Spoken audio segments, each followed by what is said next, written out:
All right, hello everyone. So today I wanted to talk about the Manchu language. This is another one where I was searching for stuff on YouTube about it couple of years ago, and couldn't really find much. There is a video of a woman speaking Manchu, which is quite interesting. There's a few other videos of people speaking Manchu, but in China today, it's a language that is probably going extinct, as far as I know. Manchu was the language of the Qing dynasty, so this is the last imperial dynasty of China, and it was founded by a non-Han Chinese ethnic group, the Manchu, from northern China. They're often assumed to have been horse nomads. They were not nomads; they were settled, but they were adept at horse-mounted warfare. But anyway, that's a detail. But I thought I would just want to mention that. The study of Manchu for Chinese history was kind of neglected for a while. In the 19th century, when a lot of missionaries who became sinologists, that is, people that study Chinese language and culture, literature, etc., went there, they tended to not study Manchu in favor of Chinese, although I think, from what I understand, some did, because it was also used. However, in terms of kind of dominant academic scholarship in Europe and the United States, the Manchu language and texts were pretty neglected until about the 1980s, when there was a movement referred to as the New Qing History, and it was trying to kind of challenge the notion that the Qing were sort of just totally backward, and they stood no chance. You still get this, I think, occasionally in kind of school textbooks, or at least I did when I was in school. And so what they did was they expanded their sources to cover these other Manchu texts, and tried to, get a more complete picture of what was going on. And that was what they did. And one of the main scholars in this area, although not the only one, is historian Pamela Kyle Crossley, and she put the Manchu and other uh, languages of Greater China to use for studying Qing, and in this book in particular, A Translucent Mirror, History and Identity in Qing Imperial China, she demonstrates that the Qing kind of method of rulership was a little different than earlier dynasties, and it incorporated elements from the kind of steppe frontiers outside of China, and things like that.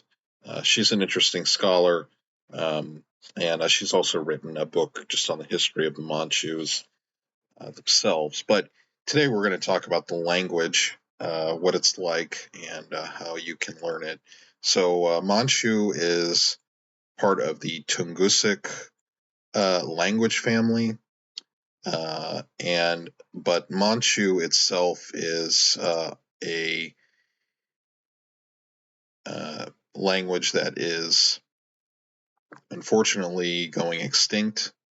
And on this map, let's see here. On this map, we can see that it is this very small holdout. Let's see, where is it?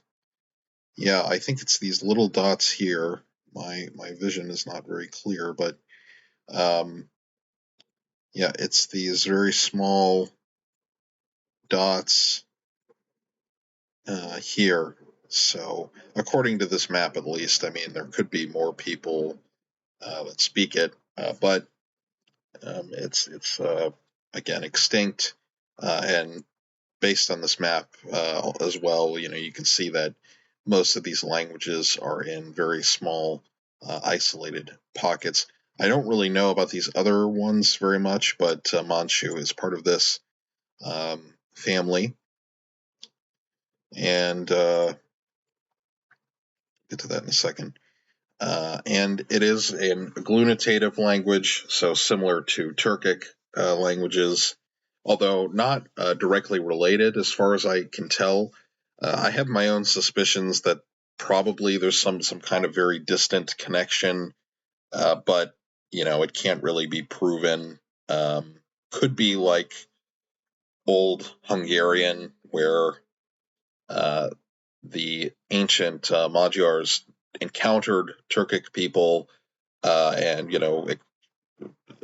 mingled with them, but did not. Um, it didn't impart like a kind of lasting linguistic footprint. But anyway, that's just speculation. But I would think there would be some kind of relationship, but maybe not. You know, but it is part of this other family. And let's look at some material. So the script. This is probably the most interesting and also some ways the most difficult part of this. And let's go up. This is probably, I think, the best um, kind of how-to book or learning textbook. This is Manchu, Textbook for Reading Documents by Gertrude Roth-Lee. She was a historian for many years at the University of Hawaii and is retired now, I think. But his book is available online, University of Hawaii Press, and it gives you basically an entire course on how to read it, and including some text to study, to learn. Um, Now, this is more aimed at studying documents because, um, it's not really a living language to a great extent anymore. And although I'm sure you could probably learn the spoken language, such as it still exists, to help with this, but this textbook is something that I like because it is more oriented for a kind of historical, for reading historical documents and texts. So let's go to page 23 again.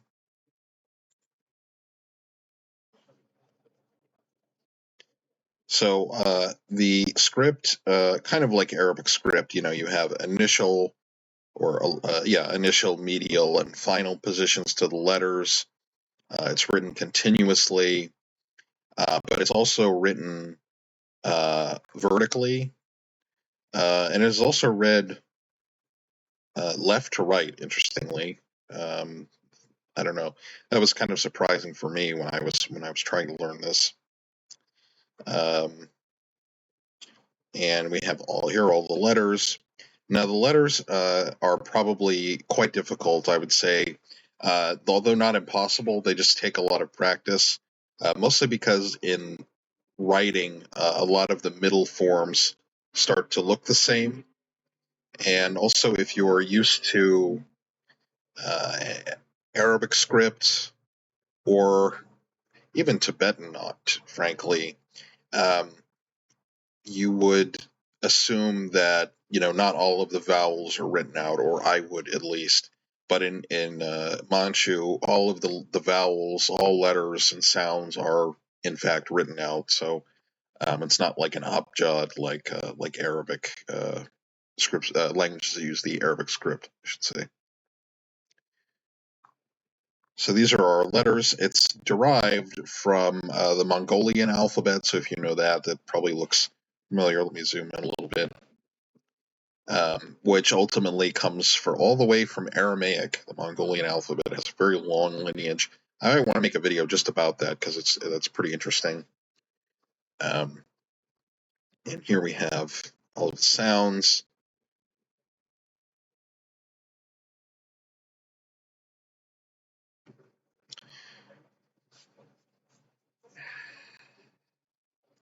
And then we have some special letters for transcribing Chinese words, obviously because of the close relationship between Manchu and Chinese.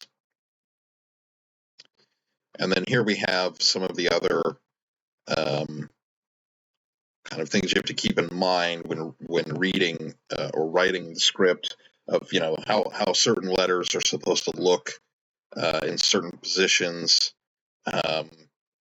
It's not quite simple for a first time reader, and also I would say, I mean, this alphabet is probably highly unusual to most learners, unless you come from you do speak Mongolian, or you come from a Mongolian kind of background where this kind of script would be normal to you.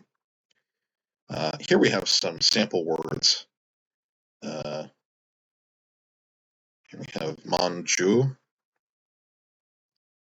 Mongo, Nikon, Gurun, Gisun, Bite,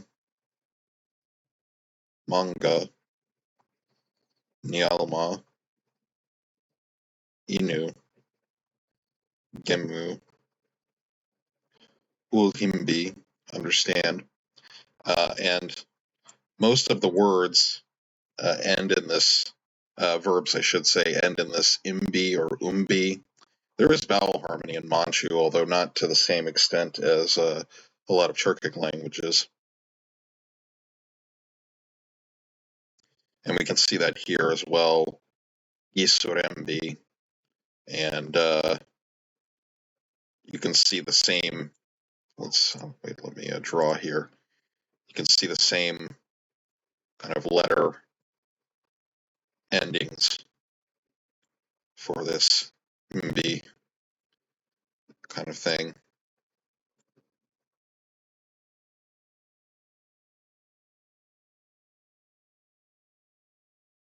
And again, the same here, touch mb to learn.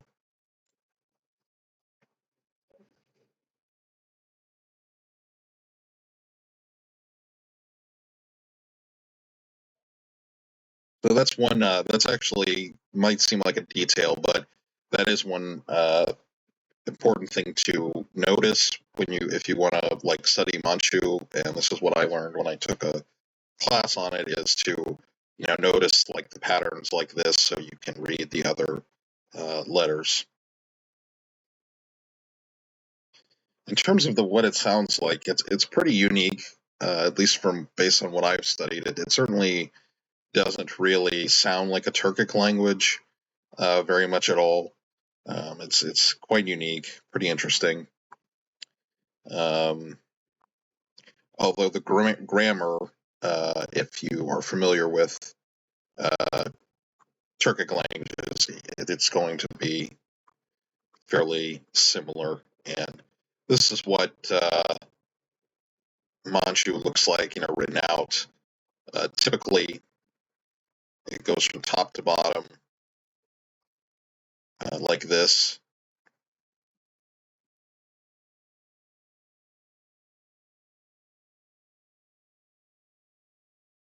And left to right. So uh, that's how you read it.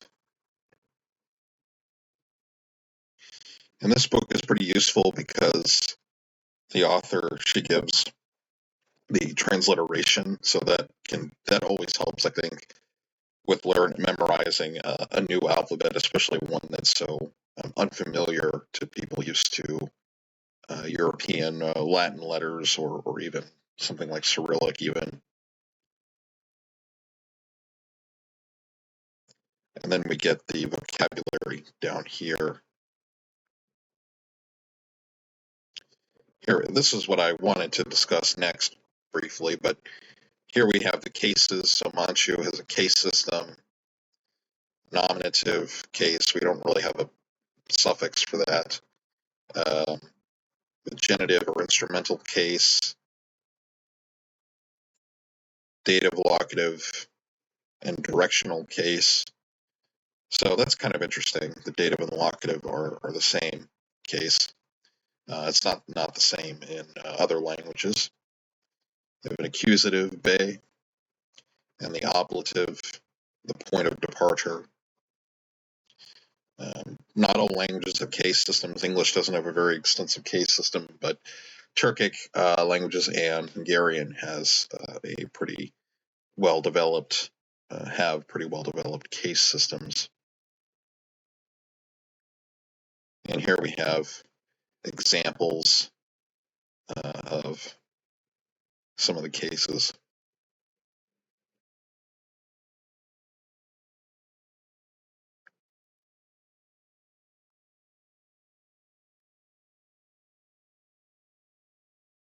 And here we have some of the functions that get explained.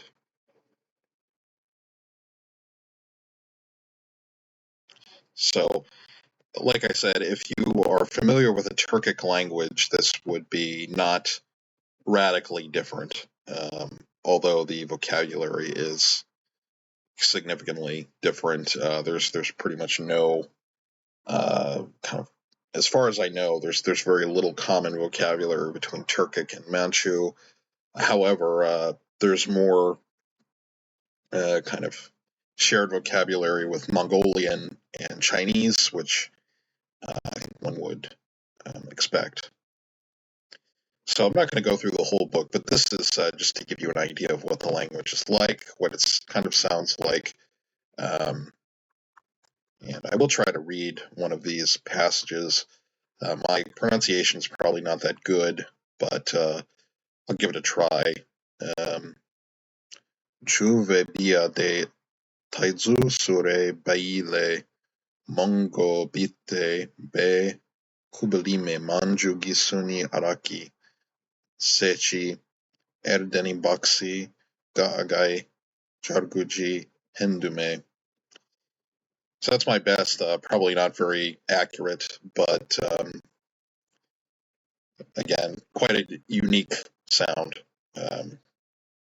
for a language, and certainly not a commonly taught one. But I encourage you to, if you want to try to practice, this is a good book.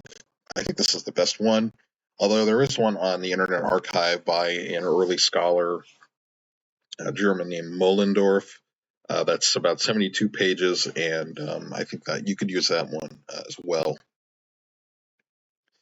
The last thing I will discuss is the dictionary. So thankfully, if you're doing Manchu to English, we do have a dictionary. This was published by or written by a scholar named Jerry Norman. He was a sinologist, and I believe he studied the living Manchu language when he was alive, which is, I think, the Sibe dialect of Manchu. But at any rate, he helped compile this dictionary with these two other scholars, Keith Dede, I guess, and David Prager Branner. And it's a dictionary, so not much really to say.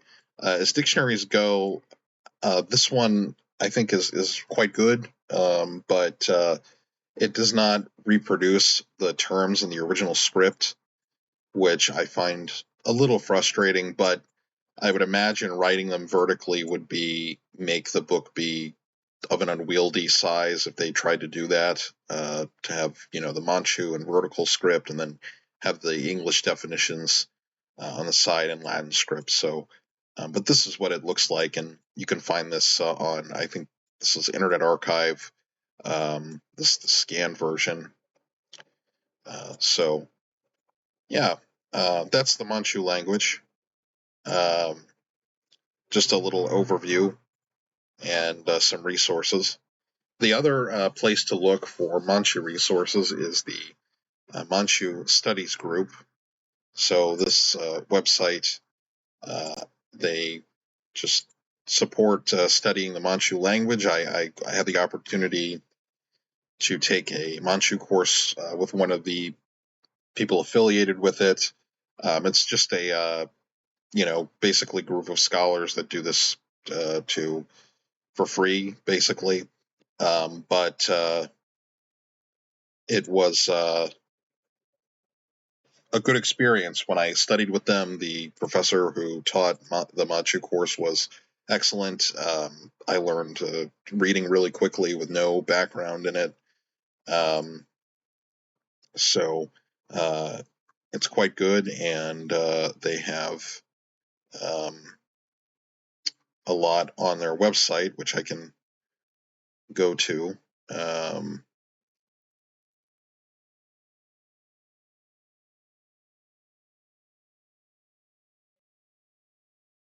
Okay, so this is the Manchu Studies Group.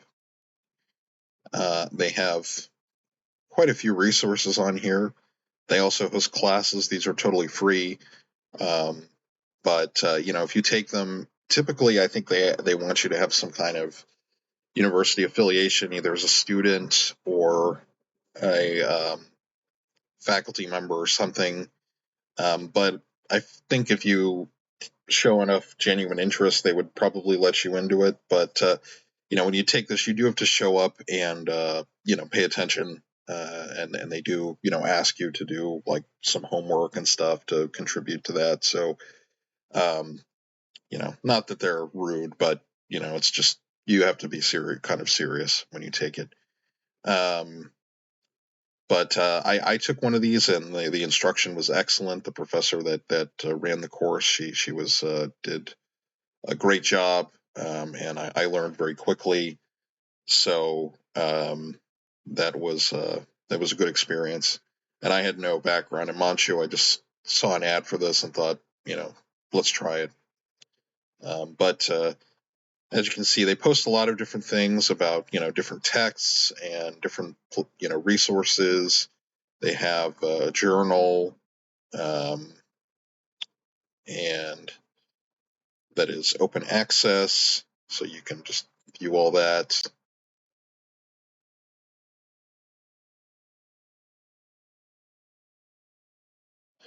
And then